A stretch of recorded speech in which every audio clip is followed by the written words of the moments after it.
여러분 반갑습니다. 반갑습니다. 오늘 이제 미타제, 매월 보름은 미타제이기도 하니까 우리가 전통식으로 옛날 스님들이 이제 법문을 하시면 꼭 그 창조로 한곡조를 쫙 뽑죠. 우리가 늘 스님들이 장엄연구를 할 때 늘 하는 건데 한번 여러분을 위해서 특별히 다만 아시는 분은 아마 이미 충분히 외우고 있는 내용인데, 자, 모두 합장해 보십시오. 아미타불 제하방 착드 신두 절망망 영도 영궁무념처 육무원 삼광 자금광나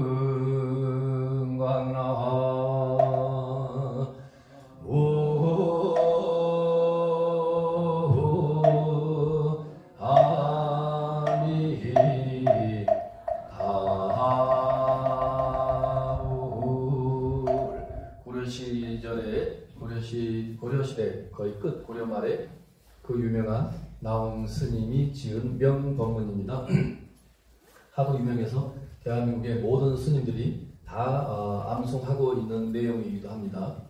청산은 나를 보고 말없이 살라하고, 그건 여러분 다 외우죠.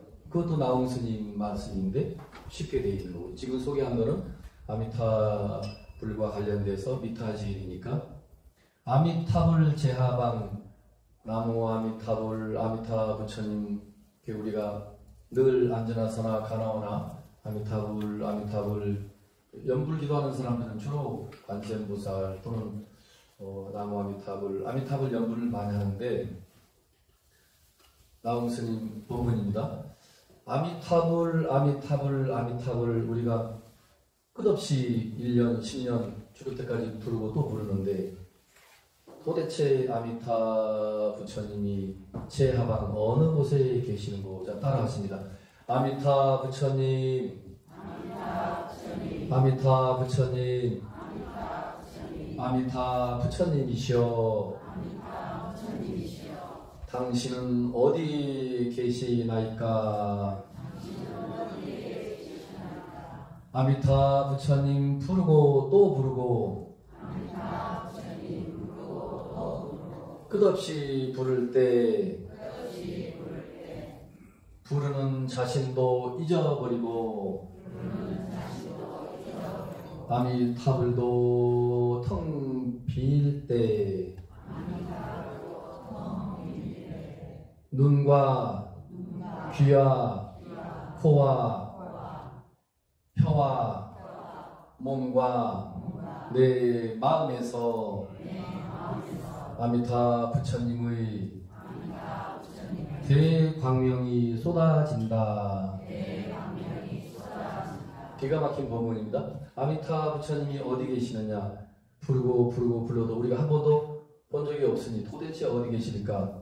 영도 영궁 무념처. 그래서 그 생각, 또 아미타 부처님을 부르고, 제가 늘 불교대학 강의할 때 앉으나서나 당신 생각이라 하듯이 앉으나서나 가나오나 아미타불 부르다 보면 염도 영궁 무념처, 염도 그 아미타불을 부르는 한 생각이 일념으로 이어지는 거예요. 그걸 염도로 합니다. 이를 또 영궁, 생각력 다알궁. 아미타 부처님을 부르고 일념으로 부르고 불러서 일념으로 쭉 이렇게 집중되는데, 나중에 부르는 자기 자신도 텅 비어서 허공처럼 텅 비어버리고, 내가 불렀던 아미타불도 허공처럼 텅 비어서 보이지 않고, 부르는 자기 자신도 텅 비어서 자기 자신마저도 허공처럼 빈 허공처럼 텅 빌 때가 있다 이거죠. 그런 정도의 이제 우리가 경지에 들어가게 되면 육문상방 자금관이라, 육문은 자기 몸과 마음을 말합니다. 아님이 설신의 육군이라고도 하고, 우리가 불교에서는 교리적으로 그 여선문이라고 해서 육문이라고 합니다. 안, 이, 리, 설, 신 5개는 오근 또는 오문이 되고 마지막 의 할 때, 의식할 때 뜻이 있자인데 이 의는 우리 마음을 말하는 거죠. 안, 이, 리, 설, 신은 몸을 말하고 몸을 5으로 나누어서 조금 설명한 거고 의는 의식, 우리 그냥 마음을 통틀어서 말합니다. 더 쉽게 말하면 우리 이 4대 육신 이 몸에서 마음은 보이지 않죠? 보이지 않는 그 마음에서 대광명이 쏟아진다는 거예요. 아미탑을 부르고 나중에 부르는 자신도 허공과 같아지고 아미타 부처님도 텅 빈 허공과 같고 그런 정도로 우리가 그런 정도를 이제 독소 삼매라고 쉽게 말하는 것처럼 깊은 그 삼매에 깊은 집중의 세계에 들어갈 때를 이제 뜻하는 겁니다. 그 정도로 깊이 해서 삼매를 이루면 삼매란 말이 이제 독소삼매처럼 많이 사용해서 여러분이 다 아는 내용이죠. 인도 말의 쌈마디, 삼매, 완전한 그 집중, 몰입 상태를 말합니다. 우리식으로 말하면 그 무념무상이라고 할까? 그런 정도의 경지입니다. 팔정도로 말하면 마지막에 정정의 경지, 정정. 7번째가 정념이라고 했죠? 8번째가 정정. 그러니까 완전한 삼매의 그 극치가 팔정도에서는 정정인데 그 정정의 경지를 자기가 직접 체험을 하게 되면 우리 몸도 마음도 허공과 같이 된다는 거죠. 그럴 때 육문, 상방, 자문과 우리 몸과 마음에서 대광명을 놓는다는 겁니다. 실제 그 정도는 아니라 해도 우리가 수행을 하면 실제 광명이 나타난답니다. 예수님 머리띠에서 후광이 뜨거든요. 예수님도 뜹니다. 꼭 불교의 수행자만 광명이 뜨는 게 아니에요. 이 나홍 스님 법문은 달리 말하면 후광이 뜨는 거죠. 후광 알죠? 뒤에서 그래서 부처님 불상을 만들 때 이렇게 원을 그려놓는 것이 그 원이 그냥 원이 아니고 왜 불상을 만드는데 이렇게 원을 이렇게 받쳐놓았을까? 그게 단순한 원이 아니고 광명을 상징합니다. 후광을 상징합니다. 기도를 하거나 참선을 하거나 또 옴마니 광명지는 주력을 하거나 또 경전을 읽거나 무엇이든지 열심히 해서 삼매를 이루면 다 후광이 이제 뜬답니다. 그 후광이 뜨지 않으면 우리의 삼매가 이제 깊은 것이 아닌 거죠. 그래서 오늘 이제 결제이기도 하고 이 아미타 부처님과 관련된 나홍 스님의 그 멋진 법문을 이제 일단 소개했고 또 하나 이제 결제이기 때문에 오늘 통도사나 모든 대한민국 그 큰절에서는 조실 스님이나 방장 스님이 결제에 법문을 하십니다. 그러면 일반적인 법문을 안 하시고 소위 말씀드릴 때 화두 또는 참선 법문을 이제 하십니다. 그게 이제 전통처럼 돼 있어요. 일상적으로 쉬운 말씀은 평소에 많이 하는데 결제 때나 해제 때는 그를 자 따라해 보십니다. 선법문, 참선과 관련된 법문을 하신다는 거죠. 그래서 자 따라 하십시오. 거두절미. 선의 세계에서는 어떤 의미에서는 거두절미 핵심만 딱 들어서 말하고 너저분하게 이런저런 긴 설명을 하지 않습니다. 그게 선사들의 법문이기도 합니다. 중국에 유명한 그 마조 스님이라는 분이 계셨는데 불교가 부처님으로부터 시작을 해서 보리달마로부터 이제 또 이어져서 28대까지 이어지면서 중국으로 와서 보리달마가 제1조가 됩니다. 1조. 그래서 2조 해가, 3조 승찬, 4조 도신대사, 5조 홍인대사, 6조 해능대사까지는 자 따라 하십시오. 1인 1전. 그때까지는 1인 1전이에요. 아무리 뛰어난 제자가 있다 해도 다 법을 전하지 않고 그 중에 최고 한 사람만 딱 지명을 해서 네가 나의 법을 석가모니 부처님으로부터 이어져온 신법을 내가 이어왔는데 내가 너에게 전수해 준다라고 하면서 1인 한 사람이 1전 한 사람에게 전수해 주는 거죠. 그렇게 이제 6조 스님까지 전해 내려옵니다. 그러다가 6조 스님 밑으로 이제 그 크게는 공식적으로 5명의 그 제자에게 그 달마로부터 육주까지 내려오는 신법을 전해줍니다.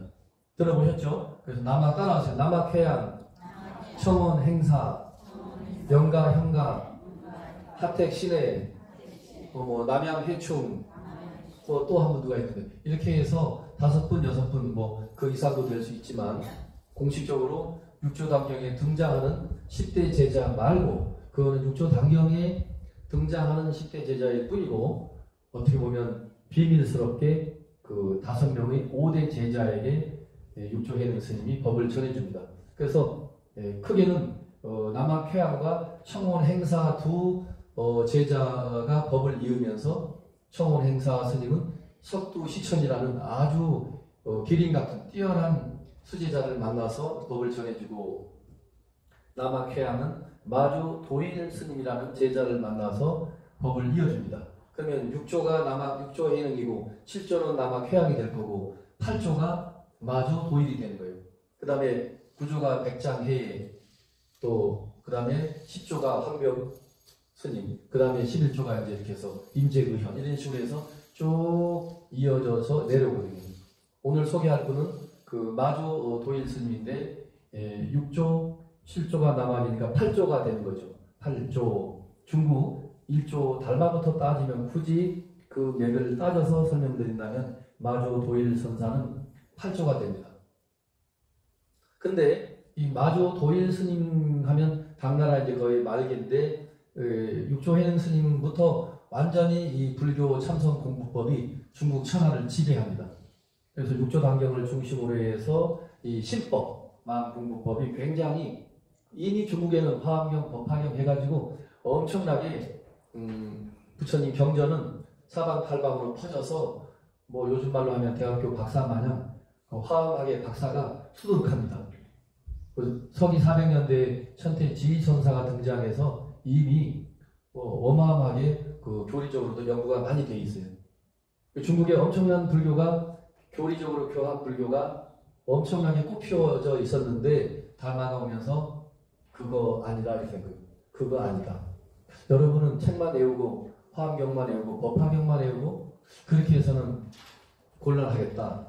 부처님이 진정으로 전해주는 신법이 있는데 그 마음 신법은 자 따라하십니다. 문자를 세우지 아니하고 사람의 마음을 바로 가리켜서 스스로 자기 성품을 보고 스스로 투처를 이루게 한다.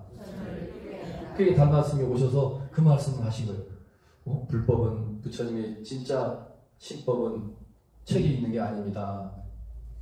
그래서 문자를 이런 책을 앞장 세우지 않습니다. 그럼 어떻게 하는데요? 여러분 각자의 마음을 보십시오. 갑자기 마음을 보라는 거예요. 마음을 보십시오. 그래서 자견자성, 자기 스스로가 자기 마음을 보라는 거죠. 자기 심성을 보라. 그러면서 남학회양까지 전해오고 마주 도일로 내려왔는데 마주 도일 스님대 와서 그야말로 요즘식으로 말하면 80명, 건 100여 명의 마주와 똑같은 위대한 도인들이 막 이제 쏟아지는 거예요. 그래서 그 중에 이제 스님만 있지 않고 방거사라고 하는 여러분 이제 유마거사는 들어봤죠? 인도에 부처님 살아생전에 유마라고 하는 훌륭한 제가불처가 있었는데 문수보살이 상대해야 될 정도로 뛰어난 요즘 말로 도인인 거죠. 근데 중국에는 방거사가 있어요. 우리나라에 누가 있죠? 들어보신 분. 우리나라에는 신라시대에 뭐라고 했어요? 무슨 거사? 무설? 부설. 박수 한번 쳐줘요. 저분은 오늘 법사 자격증을 줘야 되겠다. 법교사 자격증 시험 보러 안 가도 되겠네. 맞아요. 우리나라에는 전통적으로 신라에 부설거사가 있다 이럽니다. 원래 스님입니다. 스님인데 이쁜 아가씨를 만나서 어떻게 해서 결혼하고 살면서도 이제 어떻게 보면 환속한 거지. 그래서 제가 불자로 깔끔하게 내려가서 제가 불자로 살고 사는데 그 신라 시대에 부설거사를 따라올 도인이 없는 거죠. 그런 이제 그 결혼 생활을 하는 세속 사람으로 돌아갔지만도 수행을 대단히 하셨고, 중국에는 그 방거사가 있어요. 성이 방씨입니다. 방. 한문으로 쓰면 이렇게 점 하나 찍고 이렇게 해놓고 그 속에 용용자를 쓰면 그게 방씨가 돼요. 그래서 방거사가 이 마조 스님의 마을 제자인데, 요즘 말로 하면 유발 제자, 제가 불자인데 마조 스님을 찾아갔습니다. 스님, 방거사 질문입니다. 스님, 그 스님, 그 방거사 쳐다볼 거 아니에요. 만법과 짝하지 않는 자가 누구입니까? 여러분 따라하십니다. 만법과 짝하지 않는 자가 누구입니까? 여러분 짝 알죠? 단짝, 절친, 뭐 이런 다 좋습니다. 만법과 짝하지 않는 자가 누구입니까? 라고 방거사가 질문을 합니다. 만법과 짝하지 않는 자가 누구이냐? 그러니까 마조 도일 대선사 도인 스님이 답을 합니다. 자, 여러분 따라하십니다. 네가 한 입으로 황하강의 물을 다 마시고 오면 내 말해 주리라. 방거사한테 하는 말입니다. 방거사, 자네가 저 태화강의 물을, 우리 같으면 저 태화강의 물을 입은 하나죠? 요 한 입으로 요 커피잔에 한 잔 물도 마시려 그 적은 물이 아닌데, 저 태화강 물을 한 입으로 한 참에 한 번에 다 들이마실 것 같으면, 마신다면 내가 말해 줄게, 이랬다는 거예요. 이 말에 그 방거사가 소위 깨달음을 이루어요. 깨닫지 못하면, 자, 따라 하십니다. 도인의 답변을 깨치지 못하면 그대로 화두가 된다. 화두가 뭔지 알겠죠? 도인은 답을 준 거예요. 우리한테 뭐 머리 아프게 문제를 준 거 아니에요. 수수께끼 풀으라고 문제를 제시한 게 아니고, 도인은 그대로 답을 준 거예요. 만법과 짝하지 않는 자가 누구입니까? 질문했죠? 한 입으로, 그 원전에는 서쪽 서자, 강강자, 서강이랍니다. 서강의 물을 자네가 한 입으로 다 들이마실 것 같으면 내가 만법과 짝하지 않는 자가 누구인지 알려주겠다 이거예요. 그런데 이미 답을 준 거야. 거기에 방거사가 이제 크게 깨달았답니다. 그래서 이제 일부 원칙적으로 우리가 조금 공부를 하다 보면 요런저런 이제 견해가 나오고, 그것을 이제 선학적으로, 선리적으로 선의 이치를 간혹 설명하기도 합니다. 근데 이 선의 세계에서는, 이제 따라하세요. 선의 세계에서는 큰 스님이 주신 화두를 이러쿵저러쿵 설명하거나 파설하지 아니한다. 파설이라는 것은 설명이라는 뜻과 같아요. 파설. 그 뜻을 모르니까 자기 스스로가 연구하고 참고해서 자기가 알아야 돼요. 그거 좀 알려주시면 안 돼요? 알려줘도, 저 알려줬는데 뭐 만법과 짝하지 않는 자가 누구입니까? 당신이 한 입으로 서강의 물을 다 마시고 올 것 같으면 내가 말해준다 했어요. 불교에서는 이제 교리적으로 우리가 공부할 때 만법이라는 건 다른 게 아니고, 자, 따라하십니다. 재행무상, 재범무화. 그 만법이라는 것은 굳이 조금 설명한다면 재행을 말해요. 재행. 또 다른 말로 하면 재법을 말해요. 만법이라 하기도 하고 재법이라 하기도 하고, 다른 말로 하면 삼라만상이라고 해요. 제가 늘 잘 쓰는 그 이야기가 있죠. 먼지 하나, 티끌 하나부터 우주 전체가 다 재행이고 재법이고 만법인 거예요. 그런데 부처님의 그 오리지널 가르침이 있어서는 그 만법은, 그 재행은, 그 재법은 무상하다고 했지. 그죠? 영원하지 않다 했다고. 무상. 자, 따라하세요. 재행은 무상하다. 재법도 무상하다. 만법도 영원한 것이 없다. 만법도 영원한 것이 없죠. 제행, 제법, 또 만법 다 같은 뜻이라고 그랬죠? 만법은 영원하지가 않아요. 영원하지가 않다고. 우리 인간만 해도 100년 인생 우리가 이제 다 사라지잖아요. 지금 백양사의 좋은 시절 인연을 만나서 저도 여러분을 만난 게 복이라고 이미 말씀드렸고, 여러분도 저와 여기 백양사에 함께 기도 수행 정진하는 이 많은 스님들을 만나는 것도 여러분도 복인 거야. 맞죠? 우리 또 주지를 포함한 교무국장, 사회국장, 포교국장, 또 우리 승돈 기도스님, 이 5명의 스님들도 백양사와 인연된 것도 복이고, 또 이렇게 신심 깊은 여러 불자님을 만난 것도 우리 스님들 입장에서도 또 복이라고. 서로가 서로에게 지금 복인 거지, 누구는 복이고 누구는 복이 아니고 그런 건 아니죠. 다 복인데, 이 스님들 포함, 저를 포함, 우리들 여기 법당에 앉아 계신 분들도 다 포함해서 앞으로 좀 길게 잡으면 100년 후에는 여기 지금 한 분도 여기 이 법당에 안 계실 거라고. 그 생각하면 끔찍하네. 끔찍해 죽겠네. 한 분도 없어요. 근데 다른 분이 또 이 자리를 채우고 있을 거야. 맞죠? 다른 분이 채우고 있어요. 한 분도 없어. 그래, 방거사와 질문이 그겁니다. 모든 걸 변하지 않느냐?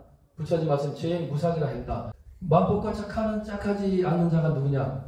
제행 무상이고 변하고, 또 불교에서는 제법 무하라 그러죠. 그죠? 만법에는 그 변하지 않는 나가 없으니까 불교의 교리를 나가 없기 때문에 무아의 가르침이라고도 해요. 불교의 가르침은. 자, 따라하세요. 부처님의 가르침은 나 없음의 가르침이다.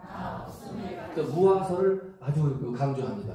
그 무아설의 그 이해의 폭이 어느 정도이냐 따라서 우리 공부의 수준도 많이 달라져요. 무아? 그런데 백양사 저 일주일 안에는 참나를 찾는 줄 살았잖아요. 무아라고 해놓고 나가 없다면서 뭐 또 참나를 찾아요? 그 말이 안 맞네요. 이렇게 이제 질문도 여러분이 하셔야 돼요. 참나가 없잖아요. 제행 무상이고 모든 티끌부터 우주 전체는 무한데, 무한한 건 고정불변한 참나가 없다는 뜻이에요. 이면이 닿으면 해체된다는 뜻이지. 방금의 질문은 다 무아이고 다 변하니까 만법은 다 변하는 거예요. 그런데 그 변하는 그 속에서 이 삼라만상 다 변하는데, 그 속에서 그 변하는 그놈하고 변하는 그것하고 짝을 하지 않는 자가 있다고 본 거지. 방거사는 그 무상하고 무아이고 변하는 그 속에서 참으로 영원히 변하지 않는 그 불교에서 선종에서 말하는 한 물건. 자, 따라하십니다. 한 물건. 변하는 그 속에서 변하지 않는 한 물건이 있나니 그것이 무엇인고? 그게 이목구 하드죠? 그것이 무엇인가? 만법과 짝하지 않는 그것이 무엇입니까? 라고 질문했을 때 방거사가 저기 마주 스님이 답변을 한 입으로 서강의 물을 다 마시고 오면 내가 설명해 줄게 하는 그 한마디에 방거사는 깨쳤다는데 그 깊은 뜻이 있는 거예요. 여러분도 뭐지? 만법은 변하는 것. 그건 만법과 짝을 안 한다면, 만법과 짝이 안 된다면 변하지 않는 거란 말이죠. 조금 힌트를 주면 그게 뭡니까? 라고 하니까 그게 이거야 라고 하지 않고, 그게 이거야 라고 주목을 내지도 않고, 방거사는 말로 네가 한 입으로 서강의 물을 다 마시면 그때 내 말해 주리라 이렇게 했다는 거죠. 자, 오늘 결제이기도 하고 이런 그 마조 스님의 명법문, 또 방거사의 명질문, 질문이 굉장히 중요해요. 우리 불교대학에서도 제가 인문반 또 경전반 육조당형을 강의하고 있지만 질문하는 사람의 그 질문의 수준에 따라서 답변하는 사람의 답변이 굉장히 깊은 이야기가 나올 수 있어요. 1 더하기는 1, 1차 방정식, 2차 방정식도 모르는 입장에서 무슨 더 깊은 무슨 계약 설명해 줄 수 없는 것처럼 공부가 많이 된 사람이 질문을 하면 그 질문이 답변으로 돌아올 때 굉장한 그 답변이 됩니다. 자, 한마디 더 정강 스님을 소개하면서 마칩니다. 질문과 관련돼서 정강 스님이 21살에 깨칩니다. 저 곡성 태안사를 넘어가다가 달밤에 가을에 깨닫습니다. 그리고 오도송을 읊어요. 바로 거두절미하고 바로 소개하면 작야월만루 어젯밤에 그 곡성 태안사 우리가 지금 6월 달에 한번 갈 건데 그 경전만 하고 성지순례 한번 갈 거고 윤달 되는 해 신도님들하고 또 한번 성지순례 계획하고 있습니다만 아무튼 전라도 곡성 태안사 그 들어간 입구에 이렇게 누각이 있는데 이 스님이 20대 초반에 그 산을 걷고 넘어서 다리 시험청 밝은데 그 누각은 문도 없어요. 텅 빈 누각일 뿐이야. 작야월만루 창에 노화추 유수과교례 불조상신명 이런 이제 당신의 깨달음의 노래를 지었어요. 어젯밤에 그 저 누각에 달빛이 가득한데 거기 또 누각에 와서 누각 밖을 창문 하나 없는 저 사통 팔달 다 열려있는 밖을 이렇게 바라보니까 창에 노화추라 창 밖에는 그 갈대꽃이 노화추 그 하얀 갈대꽃이 그대로 얼마나 아름답겠어요. 창 밖에는 갈대꽃 흐드러지게 피어있는 가을이다 이거죠. 그 불조상신명 이거 말고 따로 무슨 딴소리 할 것 같으면 부처도 또는 역대 도인들도 조사들도 다 그 목숨을 다 온전히 보존할 수 없다는 뜻이에요. 상실명. 어젯밤에 누각에 달빛이 가득했는데 그 누각에서 밖을 바라보니 갈대꽃 피어있는 가을이더라 이거죠. 이거 말고 내가 해줄 말이 없는 거예요. 그 딴소리 하면 바로 부처도 조사도 다 목숨을 온전히 보존하지 못할 것이다. 유수과교례. 그런데 그 세 마디를 뱉어놓고 말씀해놓고 그 다리 밑으로 이 다리가 참 독특해요. 저 다리란다. 누각이 이 폭이 넓지 않는 계곡 위에다가 이 곡성 태안사는 누각을 세워놨어요. 아주 독특해. 옛날 스님들이 아주 운치가 있게 세워놨어요.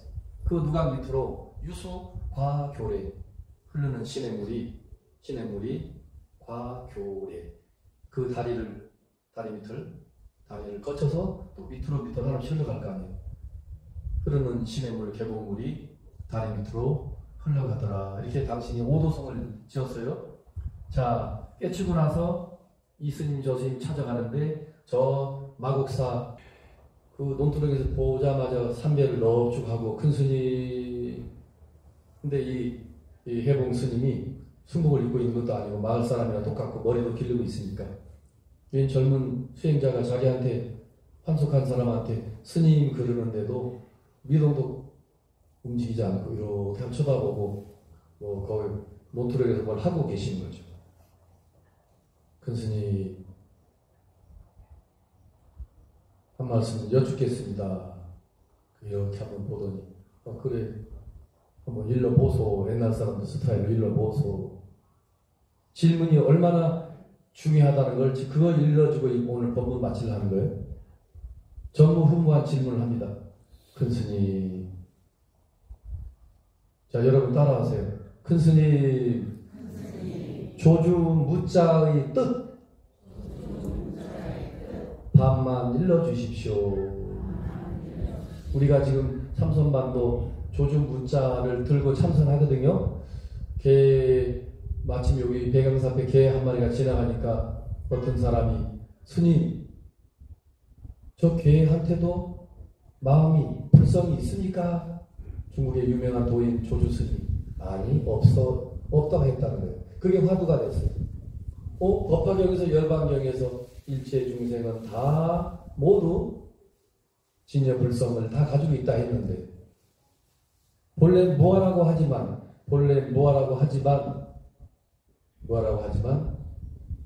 영원 불변한 그 뭐라고 말해줄 수 없는 걸 굳이 말로 해서 진실여여한 불성이라 하는데 그 불성이 있다고 법화경, 열반경 다 말했는데 저 조주 도인은 어찌해서 무 없다고 했을까? 그게 이제 모르는 사람에게는 화두가 되는 거예요. 어째서 무라고 했지? 걔한테 불성이 없다고? 왜? 왜 없는 거야? 법화경에서 있다고 했잖아. 조주 스님은 스님이잖아. 부처님 제자이잖아. 근데 부처님과 다른 말씀을 할까? 의심이 되겠죠? 어째서 뭐라고 했지? 그 조주 무자를 이 정강 스님이 그 화두를 들고 공부를 했던 거예요. 자기는 이제 아까 오도석을 폈죠? 깨달았어요? 그걸 찾아가서 질문하는 거예요. 큰 스님 조주 무자 화두에 대해서 이제 질문하는 겁니다. 조주 무자 화두가 있지 않습니까? 이런 말이 필요 없죠. 스님들끼리 다 아는 얘기니까. 조주 무자의 뜻 이렇게 지그시 바라보고 합장을 하고 큰 스님 조주 무자의 뜻. 자, 따라하세요. 큰 스님 조주 무자의 뜻 반만 일러 주십시오. 여러분 다 주먹을 쥐어봐요. 한번 내보시오. 이렇게 해봉 스님 주먹을 내보는 거예요. 조주 무자의 반만 일러 주시하니까. 그래서 스님이 무 그랬어요. 무 주먹을 조주 무자의 뜻을 그 정강신 당신 입으로 말합니다.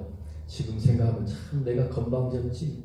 그 큰 스님한테 시건방지게 조주 무자의 뜻을 일러주십시오. 이것도 아니고 자기가 다 안다 이거지. 그러니까 반만 일러주십시오 하니까 해봉 스님이 무 이랬다. 근데 정강신 얼마나 멋있나 봐요. 자, 여러분이 주먹을 저한테 내밀면서 무 해보세요. 시작. 무. 그러고 있어 봐요. 무. 영신 스님이 21살짜리가 답을 합니다. 큰 스님, 어찌 그것이 조주 무자의 뜻 반이 될 수 있습니까? 이래요. 이제 손 내려보세요.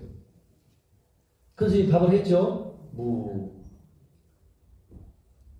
어떻게 보면 되게 건방진 거죠. 큰 스님, 이게 어찌 조주 무자의 뜻 반이 될 수 있습니까? 이랬다는 거예요. 그러니까 해봉 노스님이 눈이 휘둥그레져가지고 이야 오조 홍인이 육조 해능을 만난 것처럼 눈이 휘둥그레져서 그게 어찌 반이 될 수 있습니까? 라고 역으로 공격적으로 말을 하니까 그러면 영신 수자가 일러보소 이렇게 된 거예요. 절집안에서 옛날에 공부하는 젊은 스님을 일정 부분 수행자를 줄여서 수자 그래요. 수자가 한번 그러면 영신 법명이 영신이니까 영신 수자가 그러면 그 반을 일러보소 이래요. 자, 제가 영신 수자가 반을 일러보소 이러면 여러분이 이제 정강스님이 되는 거야. 주먹을 저한테 확 내밀어야 돼. 영신 수자가 그러면 반만 일러보소. 주먹을 확 내야지. 근데 정강스님이 나중에 이제 후회합니다. 이 큰 스님이 정강스님처럼 어찌 그것이 반이 되겠느냐 이래 해야 되는데 이런 말씀도 안 하시고 그냥 가만히 계셨다는 거예요.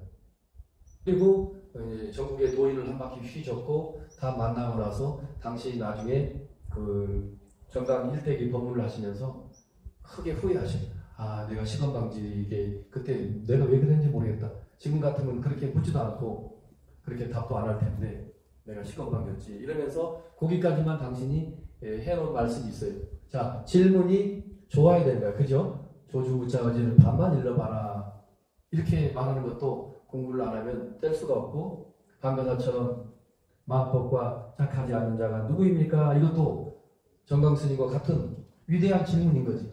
위대한 질문이 나오니까 도인들이 가만히 있지 않고 멋진 답을 해주죠. 그래, 네가 저 서강의 물을 다 마시고는 일러주리라. 이렇게 이제 됐다는 거죠.